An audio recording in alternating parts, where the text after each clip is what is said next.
All right. So what we are going to do will be recorded. So this is actually the interface of SAP2000. You will have, just like you will log in your with your Citrix account, you will have an access. We purchased 20 license for this software. So if you guys, all of you are on the system, you will be able to use the software. Once you open the software, the first thing that you need to do is you start a new model.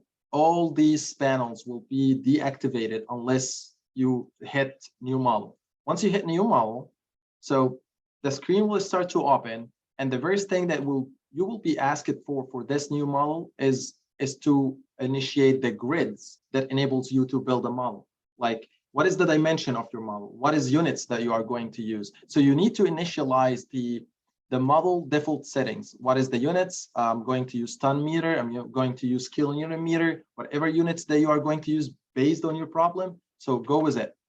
The second thing is that you need to identify some grids that enables you to solve the problem. For example, this problem, I need to make some grids that I can use so that I can put nodes, I can put supports. So if I want to draw a grid, I need a grid here. A grid means like a guideline, and a grid here, and a grid here, and grid there. So I need to do this to draw this. So let's actually solve this one. I was actually going to solve one of problems that I have, but let's solve a problem like this. So what is let's click on grids and see how can we model this problem. Okay, how many grids, minimum number of grids that I can draw that help me to solve this problem in X direction? So I need one here, so it's 1, 2, 3, and 4. I need 4 grids in X direction that can help me to draw this structure. So what I will do, I will ask to draw number of grids equal to 4. How about Y direction? So this is actually the work area on SAP2000. And I have only a beam in X direction. I don't have anything in Y direction. Do I need any grids in Y direction? I don't, because I only solve 1D problem. So how many grids in Y? 1. Because you have to start with 1. Because this is your element, and then 2, there is no 2. So it's only 1 grid. There's no, it's called, like, there's not such a thing, it's called 0. So don't put 0. Just put number of grids is equal to 1. How about Z direction? Similarly, I don't have anything in Z direction, so I only put 1. You can put 2, but it will be only extra grid. Let's see if I put 2, what will happen? 2 grids. And then it will start to ask me about the grid spacing in X direction. So I don't know what is the spacing value. It says here it will be inches. Okay, so how about if I change the units to be feet so that my problem will be much easier? So I can make it feet. So let's just start over, file, new model, and then I will open the same thing again. So let's make it kips feet, okay?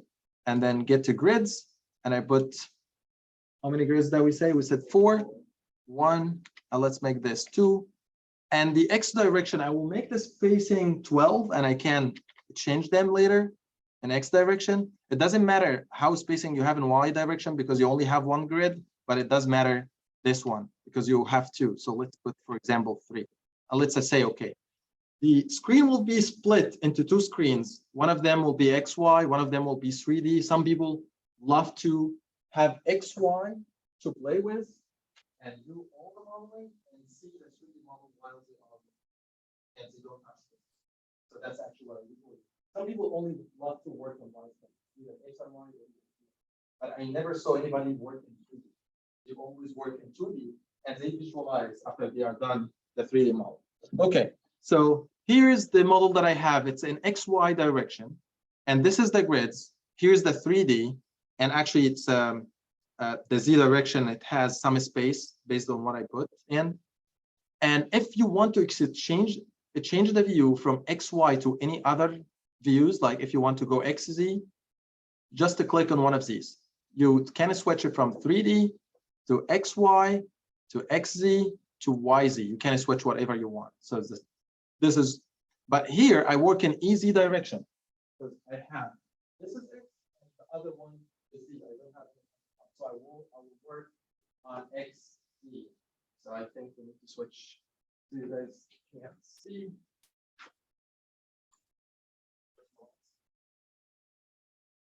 Is it better now? I'm sorry. I didn't know. Okay, so this is the first thing. I draw the grids that will allows me to start to build this beam. So the next thing is I need to make some definitions. What is the definitions that I want to make? I need to define the material of the beam. I need to define the cross section of the beam. I need to define everything about the beam. So let's make them one by one. But actually, when I do structure analysis, when did we need the material of the beam when we solved this? Why? Because this is a homogeneous material. When actually the parameters of the beam, like the material is a concrete or steel matter, when you have different inertia, when you have different material. Once the inertia is homogeneous, so you can actually pick whatever cross section that you have. It will give you the same bending moment, the same everything. Since it's a homogeneous material, it doesn't matter. But once you have different materials in the same project, no, you will have to change. If this part is different from this part, no, you will have to define section for this and section for that. But since we have homogeneous, we can actually draw with any section. All right, so let's go to material and navigate what we have here. So for the material, there is two default materials. One of them is concrete and one of them is a steel. If you can check either. So let's go on this one. If you want to modify this one, so you will go to modify and show material. So you will go modify and show material and see what we have in this material. It says it's a 4,000 pound per square inch concrete. So it can take 4,000 psi. I mean, like the characteristic compressive strength of this concrete is 4,000. And here it says that the material grade is FC is equal to 4,000 psi. And the weight per unit volume is 0.15 kips. This is in this units. But if you want to know, like I know that the concrete weight per unit volume in ton meter cube is 2.4. So if I change, it's a 2.4 ton meter. So because I don't know, I don't know if I transform. So it's 2.4. But if we change the units to kips feet, it's something else. It's 0.15. So some people, like I know, like since I started my civil engineering degree, I know that the concrete weight is 2.4 ton per meter cube, but I don't know what it is in kips feet. So if you want to check, you can change this unit and do it like if you make it like ton meter and you change this to 3 and you come here and make it kips feet, it will change by itself. Okay, so let's get back to 2.4 ton meter, the same material. And actually, once you put the strengths, you can calculate the modulus of elasticity of concrete. You guys know what is the modulus of elasticity as a function of the concrete strength is? I think you guys took it in the material course or something.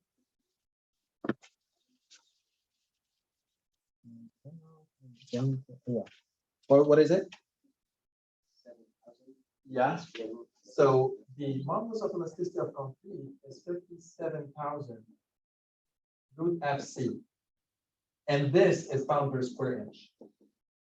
Okay, FC needs to be pound per square inch and the E will be pound per square inch. If you want to calculate it if you have FC in megapascal, that will be 4,700. Okay, so this is E. But actually the software has it. But if you have different material, so you will have to calculate new modulus of elasticity and put it here. And usually the Poisson ratio of concrete is 0.2. The Poisson ratio is the ratio between the vertical strain with the longitudinal strain, the ratio between them. So this is for concrete. For steel, 0.3. Okay, and usually the modulus of elasticity of steel is 10 times the modulus of elasticity of concrete. It's around this number. Okay, so we have all these parameters. Once you define your material for the project, sometimes like I work in design of tall building, like 60 stories. We don't use the normal concrete. We use high strength concrete or like concrete that has very, very big FC. So we need to change these whole material. And we use this for column, but we use different concrete for the slabs. So we need to define multiple materials, one for columns, one for beams, one for slabs, one for every part of the project. And once we are done putting everything and putting the, we will say, okay, if you want to add new material, you will just add new material and start to define your material. Is it either steel, concrete, aluminum? You will pick the standards and you will pick the grades if it's a steel, and then say, okay, this is add new material. If you want to copy this material and start to edit, so you will add a copy and then you start edit. You name it like whatever you want. Like I can name it Omar 11, and you put whatever you want. But usually when we name a material, we name it with the strengths, like 4,000, 5,000, 6,000, based on the strengths of the concrete. Similarly, the steel material. So you will come here and modify, and you will find the steel material. It's a grade 50.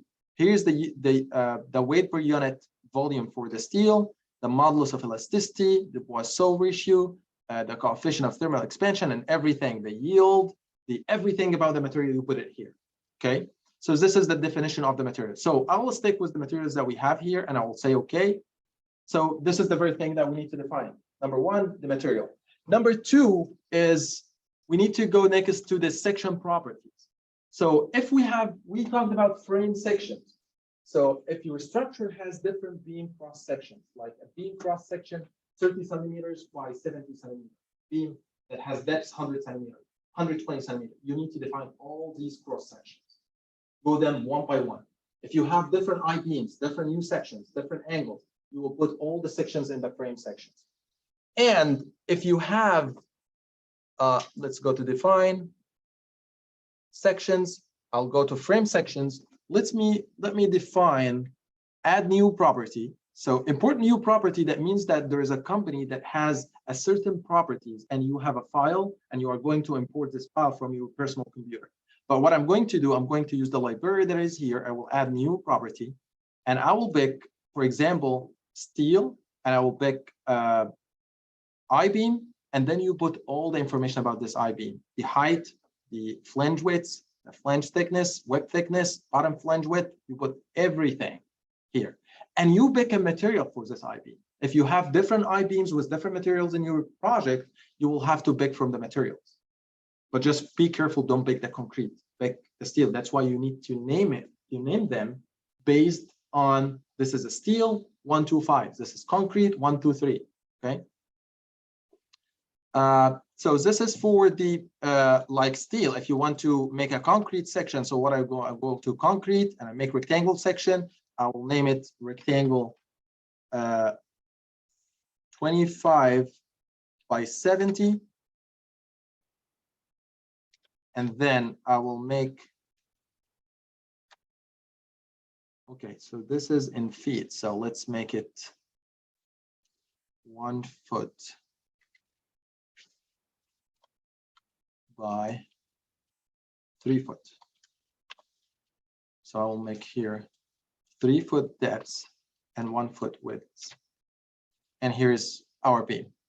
And I will pick the material and then I will say, okay, so I defined my section. All right. So this is defined for a frame section. What if I have a tendon or a cable or an area section? Area sections, it's one of the areas that we define there, either plate, either membrane, either shell element. So I will go and then define area section.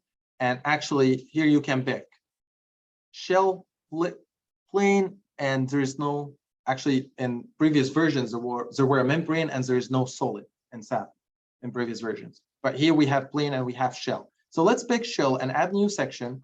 And let's call it a slab. And I have foot, so let's call it slab 1 foot thickness. 1 foot. That means that T is equal to 1 foot. And there is a shell thin and shell thick and plate thin and plate thick and membrane. Here's the membrane, shows up here. So it is not outside anymore, it's inside. So what I usually do, I usually select shell thin if the slab is very thin, because when we say shell thick, that means that you have a raft foundation that has a very thick thickness of 2 meters, and there is other deformations that it's taken care of and modeling it as a shell thick. because you take like the shear deformation and other deformation that shell take care of. But for a small slab that's like you have a very wide floor like this and the slab like this, it's a thin, still thin because the floor is very big. So I will say shell thin, and I will don't forget that if you put 1 foot here, the software will not understand that this is the thickness. You will have to put that the thickness for the membrane and bending is equal to 1 foot here. So here's asking for thickness different from membrane is different from bending. So bending is a plate like this. And he's asking, is that the same thickness if we apply tension and compression for this slab? Yeah, it's the same. So this is the membrane. So we will put them the same, and we will put 1, that means 1 foot, and then we will decide on the material, and we will say, okay, this is if we want to define area section like this. Also, there is some definition for section like tendon section and cable section. So for tendon section, you guys know the post tension slabs. Post tension slabs, there is a tendon, like a cable inside the slab is called tendon, not cable. So you provide tension. So we model this tendon with this element. So there's a tendon element. With the cable problems that we have, we use the cable section. Okay, so each one of these elements, actually the cable is something similar to the frame, but doesn't take bending and doesn't take shear. It's just like a wire. Okay. All right, so this is just an illustration. The next thing is that I need to draw my structure. So here's my structure over there. But actually, I need the spacing as 12, 12, 12. So I need to change this because this is not my problem. 12, 12. It's 12, 6, 6. So to do this, what you will do, you will right click on the screen and you edit the grid. And once you will see a global grid, and then you will hit modify, and you will find that the grid is a space 0, 12, 24, 36. So what I will do, this is 12, but then 12 I plus 6, it will be 18, and another text it will be 24. And then I will say okay, and then the grid is a space like my problem. Then the next thing is that I draw my elements. So I will come to draw menu here. All this is a draw menu. I want to draw a frame element or a cable or a tendon. I will click this one. So I will click on this one, and then it will open a box that asks you what section that you want to use. I want to use this section that I defined, the rectangle, 1 foot by 3 foot. And then I will start, when I get close to the grid, it will snap me like this. Then I click and draw my first element, second element, and third element. And then I right click on the screen or escape to escape drawing so that I can do other things. Okay, so I drew the element. The second thing is that I want to put supports. To put supports, I need to click to choose the joint that I will put supports at. So to choose, you make a right click like this, a left click, and you choose something like this. And I make like this to only select the joint.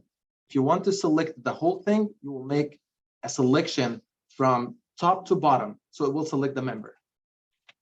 You can click escape to escape the whole selection. You click from bottom to top, it will only get this point, what's inside the box. But if you click from top to down, it will get anything that touches or inside the box. It will get the member and the joint. Okay, so I will get this joint and I will say assign joint restraint. I want to assign a restraint at this joint, and this restraint is ruler. So I have ruler. I will select this ruler, and actually it will uncheck the translation 1 and 2 and only check translation 3. And this is what the rule will do. It restrains translation in the third direction. And then I will say, okay, so the ruler will show up here. And I have hinge here. So I click on this point and I will say assign joint restrain. And here I will pick hinge. And it will restrain all the translation at this joint. So once I say, okay, so we'll have hinge here. So this is how I can assign support, and you can assign fixation and any type of support that you want. Okay. So the next step is to put the loads. So I only have one concentrated load at this point. So I need to select this point and assign a load at this point. But we need to define that there is a load pattern first. There's some types of load, because this load could be live, could be dead. And also, do we need to include the beam weight? Actually, most of the structure analysis problem that we solve in our life, we neglect the self-weight. I never give you a problem and told you to calculate the weight. We usually give it as a distributed load. Solve this beam for distributed load. So that's what we did. So we need to neglect the weight of the section. So how can we do this? So we will go to define, and we will have a load pattern. So we will go to load pattern, and it will opens a load pattern with a default load pattern that the software has. It's called dead load, and it has a self-weight multiplier equal to 1. That means that this beam, when we solve it, it will take into account the self-weight of the beam. So if we don't want to account for this, I have to make this 0. And I will say modify. So it will modify the self-weight to be 0. So what the software will do, we will calculate the weight and multiply it by 0. So there is no self-weight. But actually, if I'm solving real structure, I need to include the self-weight. And then I will say, okay, right? And right now, I don't have a self-weight. So right now, I know that my beam will only have this concentrated load that is 30 kilopounds. So I need to pick the point that has this load, and I will go to assign. Rather than assign joint, I will go below for assign joint loads. So I will go to joint loads. I have forces, not displacement. So I will pick forces. And then I will define it as a dead load, and it goes in the Z direction, and it's equal to -30. Why it's negative? Because it's going down. Okay. And then I will say, okay. And then the load will show up like this. So right now I model my structure. So let's run the model and see the result.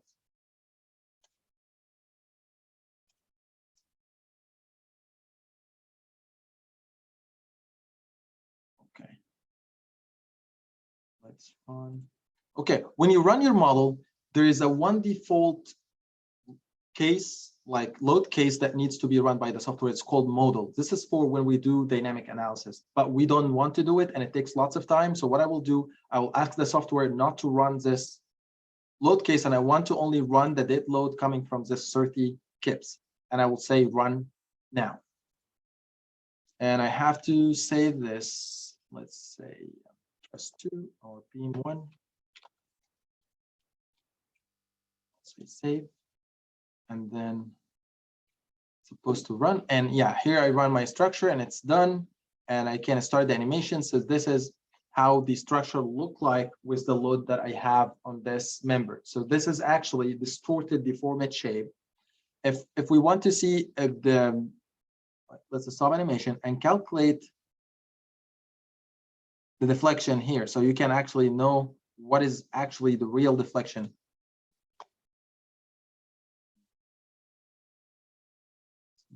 Shape. All right, so if I want to show the deformation, so I will go to display and show deformed shape, and then it will ask you what load that you want to show the deformed shape for. I ask that, and I say okay, it will show the deformed shape, and actually I can know what is the deformed shape, but this is for a specific cross section, the one that I defined. But here in this, it's based on ER. So if you want to compare this problem with this one, you will need to calculate the I for this cross section and multiply it by E and divide 600 by EI, so you can get the slope and the deflection. So this is a function of EI. That's why when we calculate internal forces, moment, shear, it doesn't matter what is the cross section is. But if you calculate deflection and slope, the cross section matters. If you have a cross section like this, it's different from this. So the cross section matter when you calculate deflection. That's why EI showed up here.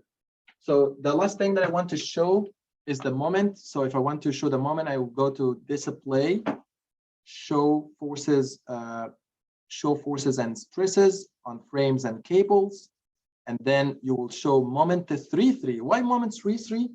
Because the axis 3 is that one, and I want to show the moment about axis 3.3. If you want the moment about x22, you will get it 0, because there is no loads this way that can make this moment. All the loads is making a moment about x33 based on the local axes that I showed a few minutes ago. And here's M33. and you will say apply, and you will have a moment like this. If you calculate the moment at this, it will be 120, which is this moment here. So the moment is equal. But usually the moment here is when it's positive, it goes down, not up like that. Okay, because this is how the SAP works. And similarly, you can show the shear 2-2. Shear 2-2, if this is your cross section, this is X1 coming out. This is X1, X3, and X2 is going this way. So the shear is in X2 direction and the moment about X3. So I show the shear 2-2 and then say okay, and it will be something like this. So this is how is the shear force diagram. Okay, so this is just a brief introduction to SAP 2000. Next time we will touch base on more examples and see some hands-on I will try. I wonder if you guys can have your laptop next time and try to work something together, or you guys want me to book a lab, what would be much better. So, okay, let me see if I can book a lab, I will do it. But if I can't, if you can bring your laptop and work with me, it will be much better for you to have your hands on SAP 2000. Okay. Thank you. All right. Thanks.